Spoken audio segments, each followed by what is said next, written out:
మిథునం వారికి కనుక చూసుకున్నట్లయితే రాశిలో గురువు యొక్క సంచారం జరుగుతుంది.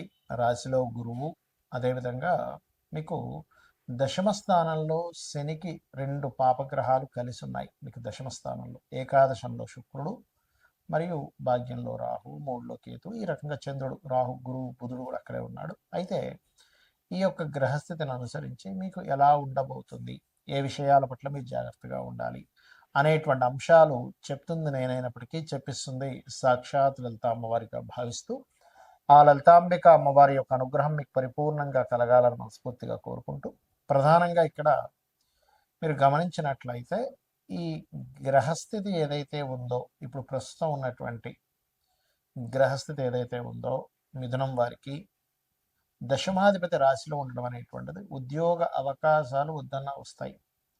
కానీ ఉద్యోగంలో ఒక్కోసారి మనం చూడండి, రాజకీయాలు చూస్తూ ఉంటాం, కొలీగ్స్తో ఇబ్బంది అండి, స్ట్రెస్, ఓవర్ స్ట్రెస్ ఉంది. ఎందుకంటే దశమ స్థానం కదా, వృత్తి స్థానంలో కర్మకారకుడితో పాటు కుజుడు అండ్ రవి కూడా ఉన్నారు. కాబట్టి వృత్తి స్థానంలో ఎప్పుడైతే ఆ గ్రహాలు ఉన్నాయో అది ఆ రకమైనటువంటి వాటిని క్రియేట్ చేస్తూ ఉంది, గుర్తుపెట్టుకోండి. అలాగే మరొక విషయం ఏంటంటే ఇక్కడ గమనించినట్లయితే ఇక్కడ మీరు ఎప్పుడైనా సరే ఒకటే గుర్తుపెట్టుకోండి, ఈ కాంబినేషన్స్ ఏవైతే ఉన్నాయో ఈ దశమ స్థానంలో ఉండేటువంటివి, ఇక్కడ ఈ గొడవలు తగ్గాలి అంటే కర్మపరంగా కర్మస్థానంలో మీరు వృత్తిపరమైనటువంటి విషయాల్లో నవగ్రహాల్లో ముఖ్యంగా శని, కుజ, రవి, రాహు ఈ గ్రహాల దగ్గర దీపారాధన చేయండి. అదేవిధంగా ఫైనాన్షియల్ గ్రోత్ అయితే ఈ మాసం కొంతవరకు ఉంటుందని చెప్పుకోవాలి. కాకపోతే వివాహ జీవితం విషయంలో కొంచెం జాగ్రత్త వహిస్తూ ఉండాలి. వద్దన్న అవకాశాలు వస్తూ ఉంటాయి. ఈ ఉద్యోగ అవకాశాలు కానివ్వండి, వివాహ సంబంధించిన అవకాశాలు వస్తుంటే వాటి వల్ల కొంత స్ట్రెస్ ఉంటుంది. అలాగే మరొక విషయం ఏంటంటే ఇక్కడ గమనించినట్లయితే కాస్త చతుర్థ భావం మీద కూడా పాపగ్రహాల యొక్క దృష్టి ఉంది కాబట్టి ఏదైనా ప్రాపర్టీస్ తీసుకునేటప్పుడు కూడా కొద్దిగా జాగ్రత్త వహించాలి. పితృదేవత ఆరాధన ఎక్కువగా చేయండి. భాగ్యస్థానంలో రాహు ఉన్నందుకు దేవతా ఆరాధనతో పాటు పితృదేవత ఆరాధన, అమావాస్య వచ్చినప్పుడు కాస్త స్వయం పాకం ఇవ్వడం కనుక చేసినట్లయితే పితృదేవతల యొక్క అనుగ్రహం మీకు ఇప్పుడు అవసరం. తద్వారా మీకు ఇబ్బంది అనేటువంటి తగ్గుతుంది. దుర్గా క్షేత్రాలకు వెళ్ళండి, అన్ని విధాలా మీకు బాగుంటుంది. మరి ఈ మనం చూస్తూ ఉన్నాం, గతంలో ఒక 5-6 నెలల క్రితమే ఈ వార్ రిలేటెడ్, పోయిన సంవత్సరం చెప్పుకున్నాం ఈ వార్ రిలేటెడ్ సంబంధించినవి పెరుగుతూ ఉంటాయని. చాలామంది అడుగుతుంది ఏంటంటే ఈ వార్ రిలేటెడ్ సంబంధించిన వాటి మూలంగా ఫ్యూచర్లో ఇంకా ఎలా అవ్వనుంది అని చాలామంది నాకు ఫోన్ చేసి అడుగుతూ ఉన్నారు. ఎందుకంటే గతంలో మనం ప్రిడిక్ట్ చేశాం కాబట్టి దాని గురించి చాలామంది అడగడం జరుగుతుంది. ఏమంటే ఈ వారు 10-15 రోజులు ఆగిపోతుందా, లేకపోతే నెలల తరబడి వెళ్తుందా అనేటువంటిది. కాకపోతే ఇక్కడ విషయం ఏంటంటే ఇది ఇంత తొందరగా ఆగదు. కారణం ఏమిటి, దీనికి శాస్త్రంలో ఏమైనా పర్టికులర్గా కొన్ని ఉన్నాయా అంటే ఖచ్చితంగా సూత్రాలు ఉన్నాయి శాస్త్రంలో. మనం గతంలో కూడా చెప్పుకున్నాం, గురువు 3 రాసులు మారాడు పోయిన సంవత్సరం కూడా, ఈ సంవత్సరం కూడా మారుతున్నాడు అని. ఏ రాసులు మారాడు పోయిన సంవత్సరం అంటే వృషభంలోని, మిథునంలోని, కర్కాటకంలోకి మారాడు. అందుకే యుద్ధ సంబంధించింది ప్రారంభమైంది, ఇంకా మనకి ఉగాది కొత్త సంవత్సరం రాకముందే. అదేవిధంగా అప్పుడు మనం చెప్పుకున్నాం గోల్డ్ రేటు, ముఖ్యంగా సిల్వర్ రేటు విపరీతంగా పెరుగుతుందని. అదే రకంగా మనకి వీడియోలు కూడా ఉన్నాయి. అండ్ పీఠాధిపతులు గొడవలు పెట్టుకోవడం ఇవన్నీ కారణం అది. అయితే ఈ సంవత్సరం కూడా కర్కాటకంలో మనకి మిథునంలో ఉండేటువంటి గురువు కర్కాటకంలోకి, సింహంలోకి మారుతున్నాడు. గతంలో ఏం జరిగింది, వృషభంలో ఉండే గురువు మిథునంలోకి వచ్చి కర్కాటకంలోకి వచ్చి మళ్ళీ వెనక్కి వచ్చాడు. సో ఎప్పుడైనా సరే 3 రాసులు మారేటప్పుడు అది జన నష్టాన్ని, అందులో ముఖ్యంగా యుద్ధపరంగా విపరీతమైనటువంటి జన నష్టాన్ని కలిగిస్తుంది. కాబట్టి ఇండియాలో ఉండేటువంటి వారికి పెద్ద నష్టమేమీ ఉండదు, కానీ విదేశాల్లో ఉండేటువంటి వారికి మాత్రం కాస్త ఎక్కువ నష్టం ఉంటుంది. కాబట్టి ఇండియన్స్ ఎవరైనా విదేశాల్లో ఉన్నట్లయితే వారు కాస్త వీలైనంత మట్టుకు అక్కడ సేఫ్ జోన్స్లో ఉండడం మంచిది. ఇప్పుడు Saudi countries, Dubai countries, America పర్టికులర్గా, ఎందుకంటే ఇది న్యూక్లియర్ సంబంధించిన దాడులు. అంటే మనకి చూడండి, మనకి హిరోషిమా నాగసాకి మీద వేశారు అప్పుడు ఒకసారి.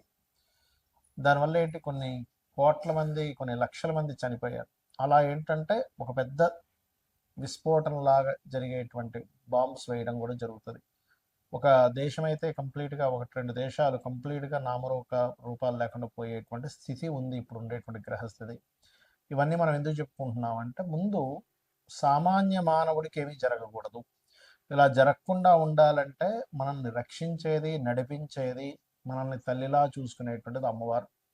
కాబట్టి రకరకాల దేశాల్లో ఉంటారు. చూడండి, మనం ఒక్కోసారి వింటూ ఉంటాం. ఏమంటే పెద్ద ఫ్లైట్ పడిపోయింది కానీ ఒక చిన్న పిల్లవాడు కాపాడబడ్డాడు అంటాం. ఒక్కోసారి చాలా పెద్ద షిప్ మునిగిపోయిందని కానీ కొంతమంది ఎందుకు బయటపడ్డారంటే, ఎలా బయటపడ్డారంటే అది మిరాకిల్. మొన్న ఫ్లైట్ కూడా పడిపోతే చూడండి, ఒక అతను ఫ్రెష్గా స్నానం చేసుకొని వచ్చాడు, నడుచుకుంటూ వచ్చేసాడు. అదేంటంటే అంత పెద్ద పేలిపోయింది, మంటలు వచ్చాయంటే అదే లక్. ఇది ఒక్కొక్కసారి మనకు పుణ్యము వల్ల వస్తుంది. అంటే మనకు పూర్వజన్మలో ఎక్కడో పుణ్యం ఉంటే ఆ పుణ్యం మనల్ని అలా కాపాడుతుంది. మరి ఇప్పుడు ఉండేటువంటి దీంట్లో మీరు ఏం చేయాలంటే, రోజు చండీ వినండి, లేదా దుర్గా కవచం చదువుకోండి. చండీ వినడమైనా, చండీ పారాయణం చేయడమైనా, లేదా చండీ హోమాలు చేసుకోవడమైనా ఇంట్లో చేసుకోండి. దానివల్ల ఏమవుతుందంటే మీరు రక్షింపబడతారు. దేశాలు కొట్టుకోవడం వల్ల సామాన్య మానవుడు ఇబ్బంది పడకూడదు. కాబట్టి ఇది ఎలాంటి రక్షణ ఇస్తుంది? ఇప్పుడు మనకు చూడండి, కేవలం అదేదో బాంబు వచ్చి మన మీద పడేటువంటిది మాత్రమే కాకుండా, ఇప్పుడు ఉండేటువంటి సిచ్యువేషన్స్లో మనం గతంలో 1 month బ్యాక్ ఆల్రెడీ చెప్పుకున్నాం, కొంచెం ఫుడ్ రిలేటెడ్ సంబంధించిన విషయం మీద ఎఫెక్ట్ వస్తుంది ఇది ముందు అని.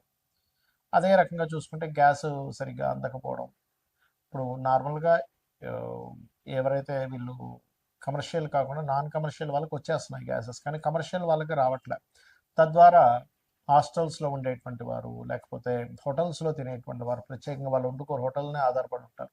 అలాంటి వారికి ఇబ్బంది అనేటువంటిది స్లోగా ప్రారంభమైంది. తద్వారా మనకి వండుకునే స్థితి పరాభావనామ సంవత్సరం, పరావాసు నామ సంవత్సరం, రెండు పేర్లు దీనికి.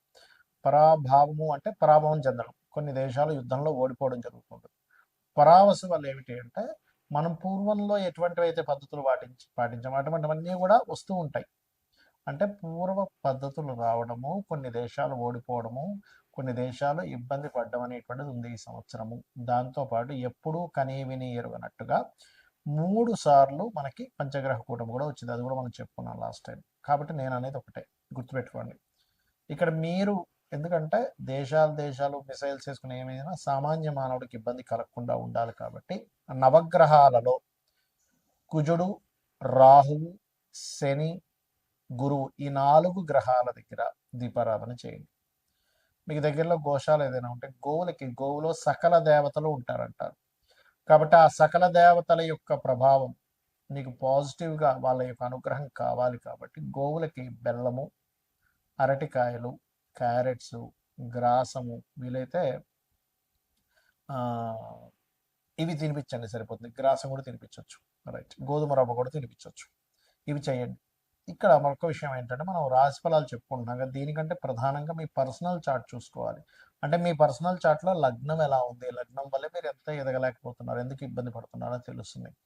ధనస్థానాన్ని చూసుకుంటే మీ పర్సనల్ చార్ట్లో మీకు ధనము ఏ దేవతను ఆరాధించడం ద్వారా ధనం వస్తుంది, ఏ మార్గంలో వెళ్ళడం ద్వారా మీరు ఫైనాన్షియల్గా బాగా గ్రో అవుతారు, ఎప్పుడు ఎవరికి ధనం ఇవ్వచ్చు, ధనం విషయంలో ఎప్పుడు డేరింగ్ చేయొచ్చు, ఎప్పుడు జాగ్రత్తగా ఉంచుకోవాలి, ఎప్పుడు కొరత వస్తుంది అనే విషయం క్లారిటీ వస్తుంది.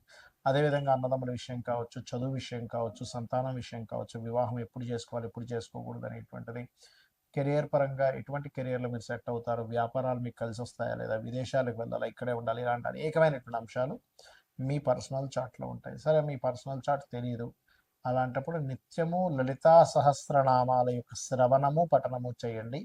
ఖచ్చితంగా మీకు బాగుంటుంది. శ్రీమాత్రే నమః.